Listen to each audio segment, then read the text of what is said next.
Hello children, how are you? Hope good. This is Shahab Khan and I'm back with my new video on my YouTube channel Urban Learning Way, ULWay. Thanks for watching my previous video in very good numbers. Thanks Mark until real, you are the true connoisseur of great English literature. I come on this platform to teach you all a few lessons. One lesson I've learned from myself. The comment that you posted on my previous video was a learning curve for me. But let's get to the task. Today we have to start scene 3, okay, of Act 5. Scene 3, Act 5 of Julius Caesar, okay, Act 5. Okay. What is the most important thing that happens in this scene? Okay, the life of Cassius comes to an end. He kills himself, he gets himself killed, it's one and the same thing, he commits suicide. Okay, that is not important. What is important is the behavior of Cassius in this scene matches or is similar to the behavior that Brutus had in the previous scene. The way Brutus acted, the way Brutus behaved in the previous scene is exactly similar to the way Cassius acted in this scene, behaved in this scene. Okay, and what was that? Cassius also showed rashness in his behavior. Cassius shows rashness in his behavior, rashness, impulsiveness in his behavior. Impulsiveness in his behavior. Cassius normally is a very rational, sane man. Okay, but what do we see here? We see a veil of, irrationality.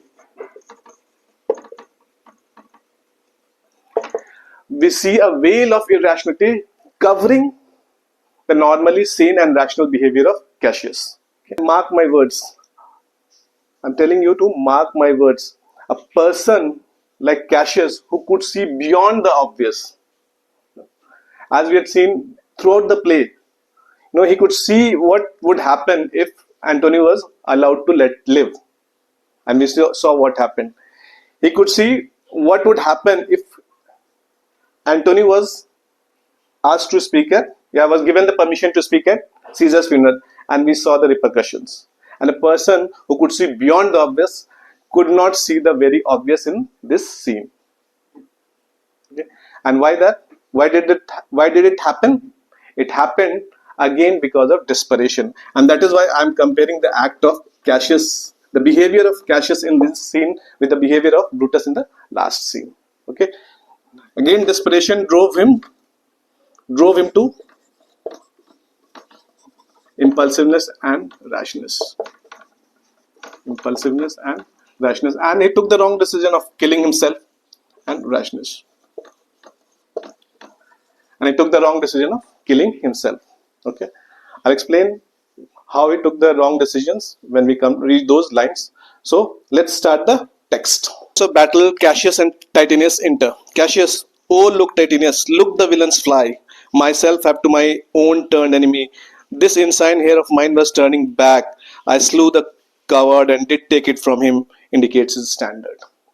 Okay, see, when the scene opens, Cassius and Titinius enter with Cassius holding the battle flag in his hand. The tide of the war has turned against Cassius, and his army and his troops are deserting him. Okay. Cassius says that he has turned he has become an enemy of his own, as he has to kill his own men. He has been forced to kill his own men, and he says that the flag bearer of the army of the unit, he was running away from the battlefield. It's a shame to run away from the battlefield to show your back to the enemy, and he was doing that. So what did Cassius do? He killed the person who was the flag bearer and took the flag in his own hands. Titinius, O Cassius, Brutus gave the word too early, who having some advantage on Octavius took it too eagerly, his soldiers fell to spoil, whilst we by Antony are all in close. Okay. See, Titinius is stating the obvious here. He said that Brutus has given the message too early. What happened? As a result, they were at a disadvantage. If Brutus had taken the advantage of the situation and now attacked Antony's unit, they would have been in a different position by now, but he misinterpreted the situation. Misinterpretation of the situation. This is what is being of the situation. This is what is being told by Titinius, which is obvious.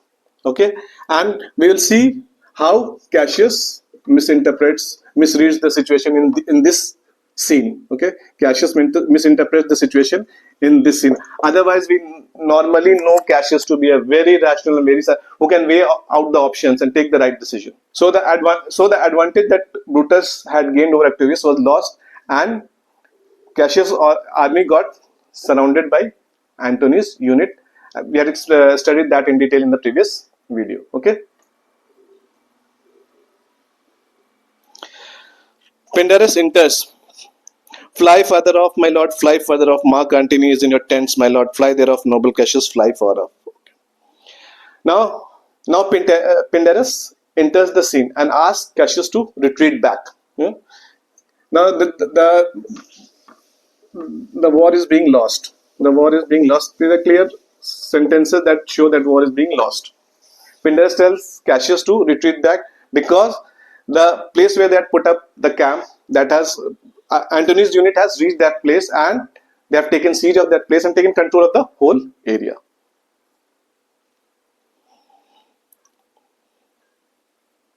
Cassius, this hill is far enough. Look, look, Titanius. Are those my tents where I perceive the fire? Titanius, they are, my lord. Oh, Cassius said that there's no need to move back further because this hill is far away from the place. Only if they start approaching this place, then only they would need to go back or retreat from that place. He said this hill is far enough, and he says that he could see some fire, and he could see the fire where his tent was put up, and he asked Pindarus to confirm it, and he says, yes, these are your fires which have been, these are your tents which have been put to fire. Okay. Cassius, Titanius, if thou lovest me, mount thou my horse and hide thy my spurs. Mount thou my horse and hide thy spurs in him till he have brought thee up to yonder troops, and here again that I may rest assured whether yon troops are friend or enemy.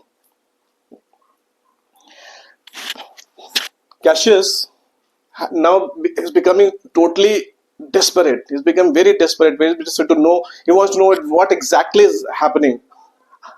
Now his mind has stopped working the way it used to work. Now he wants to know what's exactly happening on the ground. So he could see some troops at a far off place, at a distance from where he was. So he asked Titanius to go and confirm whether these troops were friends' troops or enemy troops. Titanius, I'll be here again, even with a thought, I'll be there and back. I'll be there and back again as quick as a thought. Okay, so Titanius, being a loyal servant or being a loyal officer of Cassius, says that yes, it won't be a problem. I'll just go in a flash, very quickly go there and come back in a flash, very quickly. Cassius, go Pindarus, get higher on that hill. My sight was ever thick to regard Titanius, and tell me what thou noticed about the field. So Cassius is becoming very, very eager to know. He's losing his senses. He's becoming everything he wants to know in this spur of the moment, at that instant only, which is not possible. Okay, it was not the age of mobile that you could send a pic, you could show what's happening there. Okay, so he's becoming very eager to know, and now he has sent Titanius to know about the situation, whether the troops were friends troops or enemy troops, and now he asked Pindarus to go higher up the hill and see the progress of Titanius, how far he has gone and how near he is to the troops whom he had gone to find out whether they were enemy troops or friends troops. Yes, this day I breathe first, time is come round, and where did I begin, there shall I end, my life is run, is compassed, Sarah, what news? Okay, so again, irony here, this I have explained in detail in my previous videos, that Cassius takes his life on the day that he was born. He is explaining the same thing, that his life has completed his compass, completed full circle. So today he was going to, and there was no joy, no celebration today, no cause for celebration, no joy, because he was going to die. This is complete. I have explained it in detail, so let's move on. Pindarus above, oh my lord. Cassius, what news? Pindarus, Titanius is enclosed round about with horsemen that make to him on the spur, yet his person, now they are almost on him, now Titanius, now some light, oh he lights to his taken. And Pindarus and Hag, they shout for joy. Cassius, come down, behold no more. Oh, coward that I am to live so long to see my best friend taken before my face. Pindarus shouts out that Titanus was riding towards the troop and he was riding fastly, and the troops that was approaching him from the other side, they were also running towards him. Both Titanus was moving towards the troops, and the troops were moving towards Titanus, and they were galloping at full speed. They were moving very fastly. They were spurring their horses to move fast, and they were moving towards. It's not that Titanius, backed off, or he stopped and then came back to warn Cassius of something like. Okay, he said that okay, he's moving towards them, and they are also coming towards him, and now he said that he has got down from the horse and he has been taken. Okay, so what does Pindarus tells Cassius? Tells Cassius that okay, Titanus moved towards the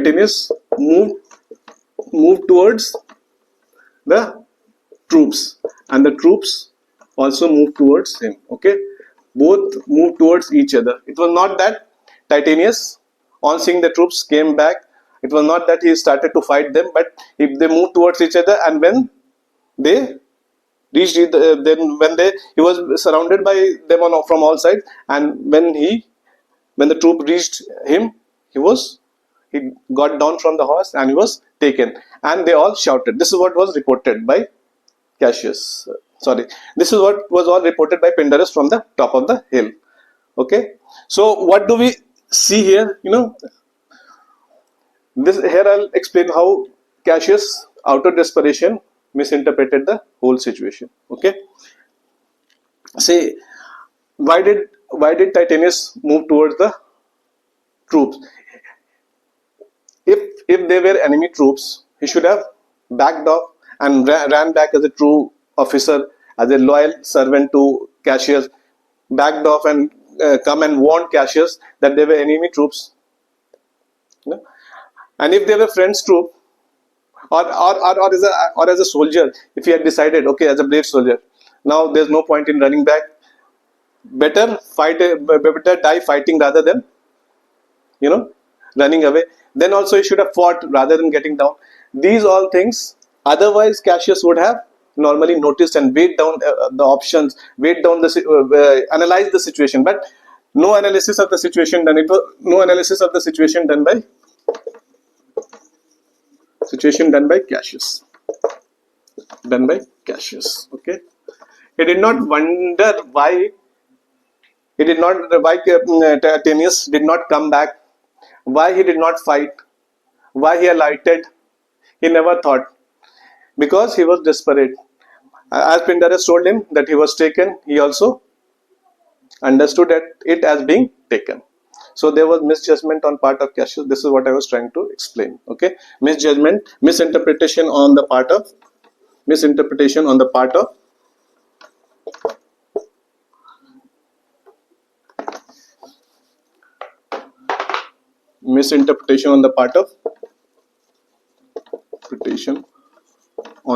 Cassius.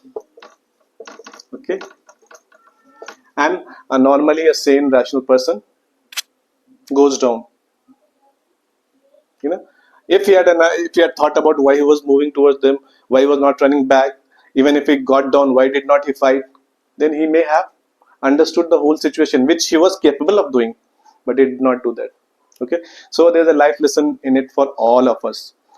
Shakespeare has given us a life lesson, for you, for me, for everyone. Okay, even for during your exams, you don't need to panic if some of the questions are very tough and you don't know. Otherwise, what would happen if you become desperate on seeing one or two tough questions? What you would do? The question that you are very good at, normally you do very well, you will end up missing them also. Okay, so that's a lesson from this part. It says, come down, don't look anymore. Oh, what a coward I am to live long enough to see my best friend taken before my eyes. Okay, Cassius now interprets the whole situation as if Titanus has been overtaken by the enemy, and he says, I am a coward to live and see my friend being overtaken by the enemy. It's better to die. Okay, that is how Cassius misinterprets the whole situation. Not interprets, misinterpret the whole situation, because as I said in the beginning, the veil of irrationality had shrouded his whole rational thinking.